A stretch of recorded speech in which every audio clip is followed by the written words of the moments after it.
కారపొడి అన్నం తయారు చేసుకుందాం. గంధల బియ్యం పోసుకుందాం. గంధల నీళ్ళు పోసుకుందాం. బియ్యాన్ని నీళ్ళలో కలుపుకుందాం. బియ్యాన్ని 3 సార్లు కడుక్కుందాం. అన్నం గాంజు సిలిండర్ అంటిపెట్టి సిలిండర్ అయినా పెడదాం.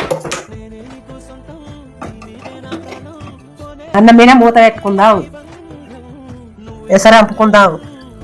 అన్నం మీద మూత తీసుకుందాం. కలుపుకుందాం.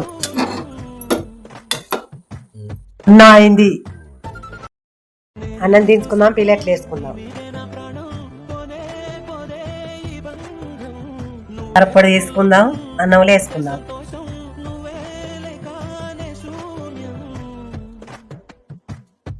నూనె పోసుకుందాం. కలుపుకుందాం.